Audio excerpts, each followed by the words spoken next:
With all of us stuck in our households for weeks on end, we're probably realizing how much stuff we really have. It's more obvious than ever. And something else I've noticed is, despite being here, how little we use so much of that stuff.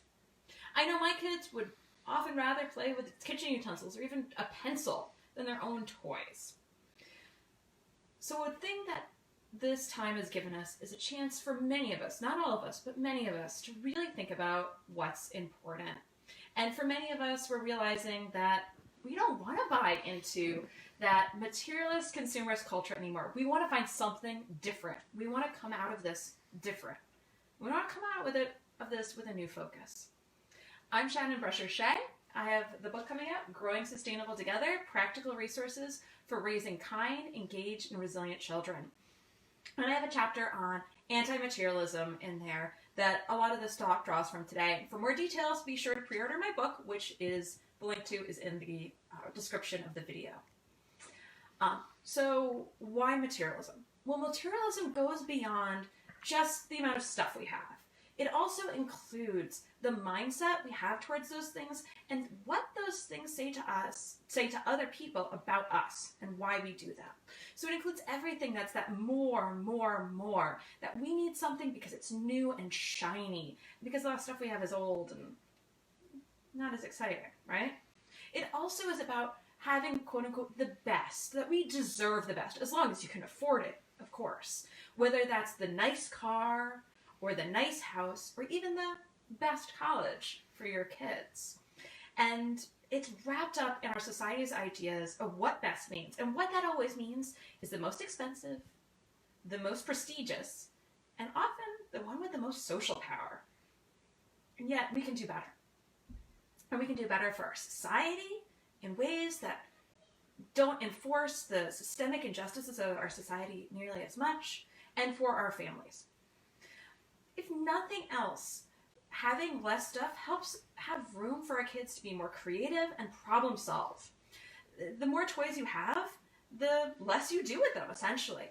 One research study looked at toddlers where they gave two groups of toddlers different amounts of toys, and they found that kids that had more toys to choose from spent less time playing with each of them.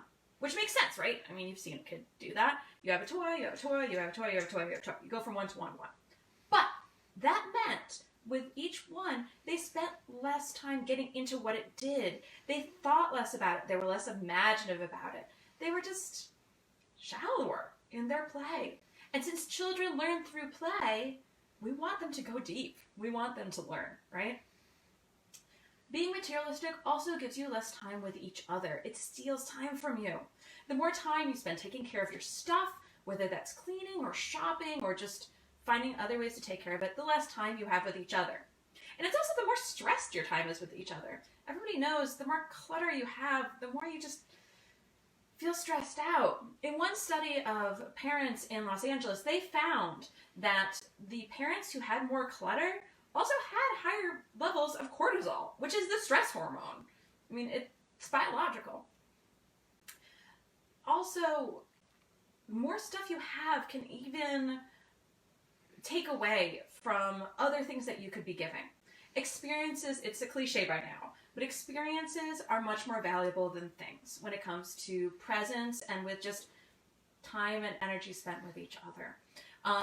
There's experiments that show when someone was given a present that was an experiential present, so like, this sounds so old-fashioned now, tickets to a concert or a restaurant gift certificate, they were closer. They reported that they were closer to the giver than if they had gotten a physical gift.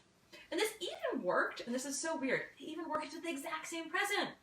If you presented it as experiential, as a coffee mug, as what you were going to do drinking the coffee and thinking about the coffee and spending time with your family while you were drinking the coffee, it brought them closer to the giver than if you just had it as a coffee mug. Which just shows how much we value those experiences, that time spent together, that energy spent together.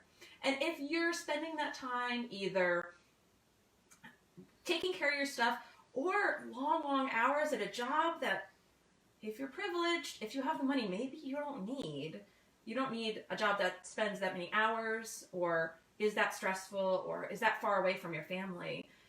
Maybe you can downgrade. I know this is not an option for most people, but for some of us, and especially now that a lot of us have been able to telework, it's become more possible. So other benefits, simply that being less materialistic makes you a better person. People who are more materialistic are less kind, and they found this in surveys, have shorter relationships that are more negative with people, tend to treat people more like objects, are less generous, and spend less time volunteering in their community. They're preoccupied with what other people think of them, and they're never able to just be themselves. They're constantly stressed about what other people's opinions are. And that's what materialism does to us. It wraps us up in this frenzy of just constantly being worried about the bigger world, rather than focusing on what's important to us and what's valuable to us as a society as well. So how can we break this? How can we avoid becoming materialistic, miserable jerks, right? We don't want that for ourselves or our families or our kids.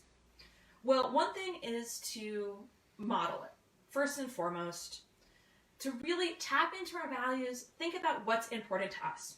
And again, this time has given us, a lot of us, that space, that mental and physical space to really think about what's important.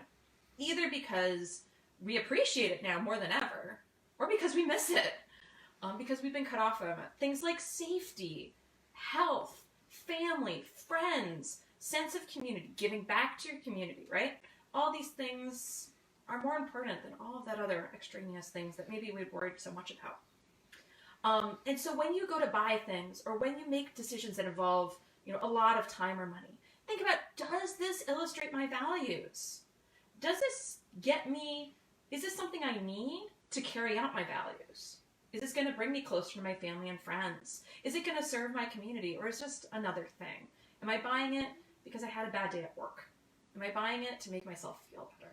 Because that never works in the long run. Again, studies actually show this. People usually feel worse after buying things, even though they think they're going to feel better beforehand. And then the next step is, when you do buy things, talk through the process with your kids. Talk to them about not just the price, although that's important too, but also the value. How long is this object going to last? What are the many things are we going to use it for? Or are we only going to use it for one thing once? Is it something that we can pass on to others when we're done with it? Can we buy it secondhand or get it from somebody else? Can we share it with others in some way in the long run? Is it going to break, or is it going to last a long time? And how is it made? Is it made in a socially sustainable way where people are getting paid well? Maybe it's fair trade or from a local business?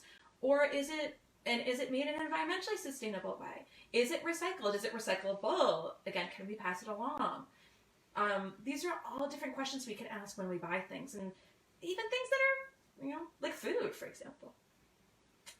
Another way we can prepare our children to push back against this narrative and to think differently is to talk through commercials with them. First, just try to avoid commercials as much as you can. The average kid gets exposed to 25,000 commercials a year, which just seems staggering. But when you think about the number of just little clips on YouTube and billboards and magazines and all these things everywhere that are all commercials for things, even the back of cereal boxes, for goodness sakes, that are commercials for other cereal or for some movie or some stuff.